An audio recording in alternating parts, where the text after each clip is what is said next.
जनाब एक बार फिर से आप सबको खुशामदीद कहते हैं। इमरान रियाज साहब हमारे साथ मौजूद हैं। नवीद हयात मलिक साहब इस्लामाबाद हाई कोर्ट बार के सदर हैं, वो भी हमारे साथ मौजूद हैं और आगे चल के कवल शोज़ ऑफ साहिबा भी हमें ज्वाइन करेंगी। इमरान रियाज साहब, सर ये कल हो जाएगा फैसला या मजीद ये एक आध हफ्ता चलेगी कहानी, अभी मजीद और आपको क्या लगता है? अब मुझे लगता है अभी ये बात आगे बढ़ेगी और आगे चलेगी। और इससे पहले परवेज मुशर्रफ ने कोशिश की थी अदलिया से लड़ाई की, उनको भुगतना पड़ा। नवाज शरीफ ने कोशिश की थी अदलिया से लड़ाई की और हमने देखा कि आज भी लगभग गुजर गए हैं उस मामले को, कुछ 25 साल हो गए। नवाज शरीफ की जान उस लड़ाई से 26 साल के बाद भी नहीं छूट रही, जब इन्होंने सुप्रीम कोर्ट ऑफ पाकिस्तान पे हमला किया था। परवेज मुशर्रफ के इक़्तिदार का खात्मा भी 1997 वजह से हुआ था। और अब हाँ जी बिल्कुल, और अब ये एक लड़ाई शहबाज शरीफ साहब की हुकूमत या पीडीएम की हुकूमत भी अदलिया से लड़ना चाहती है। राणा सनाउल्लाह साहब ने एक भड़क मारी है, उन्होंने कहा जी कि वो 3 जजेस के ऊपर रेफरेंस भेजना चाहते हैं सुप्रीम कोर्ट ऑफ पाकिस्तान के। मैं आपको यहाँ पे चैलेंज करता हूँ और चैलेंज करके कहता हूँ, ये नहीं कर पाएंगे, ये नहीं कर पाएंगे। इनके पास कुछ ऐसा नहीं है जिसपे ये जजेस के खिलाफ रेफरेंस दायर करने के बारे में सोचे भी। और अगर आप फर्ज करें कि सुप्रीम कोर्ट ऑफ पाकिस्तान ये फैसला कर लेती है कि हम फुल कोर्ट एक बेंच बना देते हैं और वो फैसला करेगा, तो क्या फुल कोर्ट के अंदर जो जजेस बैठेंगे वो आइन से बाहर निकल के फैसला कर देंगे? आइन तो फिर भी यही कहता है कि 90 रोज के अंदर इलेक्शन करवाए जाएं। कोई नजरिया जरूरत तो आइन के रास्ते में नहीं आ सकता। आइन कहता है कि 90 रोज के अंदर इलेक्शन करवाए जाए, तो फुल बेंच भी यही कहेगा कि 90 रोज में इलेक्शन करवाए जाए। अल्टीमेटली इन सबको जाना इलेक्शन में है। ये डिलेइंग टैक्टिक्स के लिए कर रहे हैं कि एक फुल कोर्ट बना दें, फिर कोई किसी जज को कहीं जाना पड़ जाए केस में, किसी जज को कहीं जाना पड़ जाए। आज 2 जजेस नहीं आए, कल एक जज का वहां पे केस है, किसी को वहां जाना है, तो इस तरह ये मामला लटकता जाएगा और ये डिले करते चले जाएंगे इंतखाबात के अंदर। और कोई बात नहीं है, ये सिर्फ चीजों को लटकाना चाहते हैं, उन्हें इल्तवा का शिकार करना चाहते हैं। ये जो कह रहे हैं ना राणा साहब के हम रेफरेंस भेजेंगे जजेस पे, भेज के देख लें, इनके कानों से, इनके हैंडलर समेत इन सबके कानों से धुएं निकल जाएंगे, इन्हें पता चल जाएगा क्या होता है। और कल शायर दस्तूर पे अगर वुकला आ जाते हैं, देखें उनकी मीटिंग वगैरह हुई है वुकला की और वो इस बारे में गौर खोज कर रहे हैं। लाहौर में वुकला ने बड़ा तगड़ा प्रोग्राम किया है, इस्लामाबाद में वुकला ने कुछ सेमिनार्स, कुछ प्रोग्राम्स किए हैं। मुझे दिखाई दे रहा है कि वुकला के सब्र का पैमाना लबरेज हो रहा है और उन्हें रखा जा रहा है। अगर कल शायर दस्तूर पे लोग आना शुरू हो जाते हैं और ये एक तहरीक की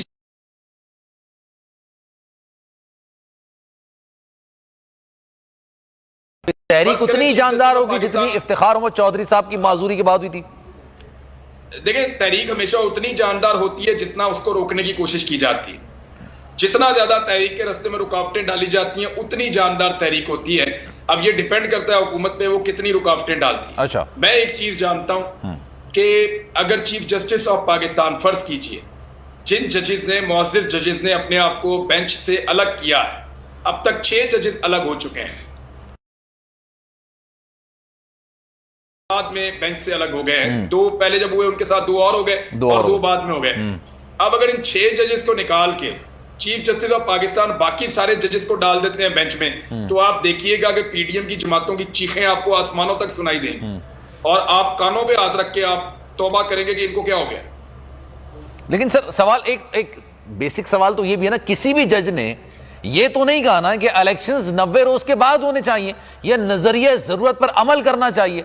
ज्यादा बहस जो चल रही थी, ज्यादा जो एतराजात निकलकर सामने आ रहे थे कि इसका सुमोटो होना चाहिए या नहीं होना चाहिए, लोअर कोर्ट्स में इस केस की कार्रवाइयां होनी चाहिए, 3 दिन के अंदर इसका फैसला आना चाहिए।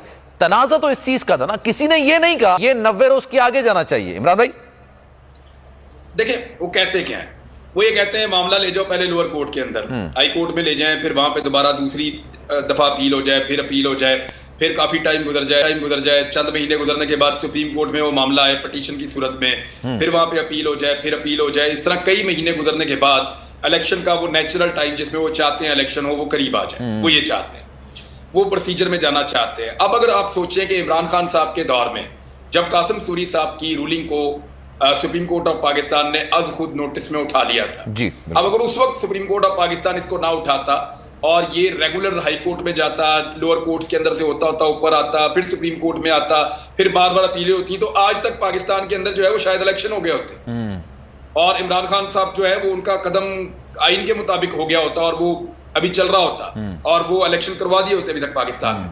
बात को समझिए, पिछले साल इसी महीने में होने वाला सो मोटो नोटिस वो इनको बहुत पसंद था। फजलुर रहमान साहब, ऐसा लगता था उनके चेहरे पे देख के जैसे वो भी भंगड़ा डाल देंगे। मरियम नवाज साहबा से अपनी खुशी छुपाई नहीं जाती थी। लड्डू एक दूसरे के मुंह के अंदर ये लोग डाल रहे थे, यानी एक दूसरे के मुंह में लड्डू फिट कर रहे थे, वो उसके मुंह में, वो उसके मुंह में, वो उसके मुंह में। इनकी बादशियां खिली हुई थी। ये इतने खुश थे, ये कह रहे थे कि कमाल कर दिया चीफ जस्टिस ऑफ पाकिस्तान ने।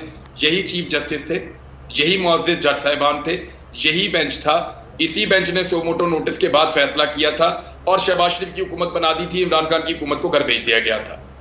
यही था ना सारा कुछ।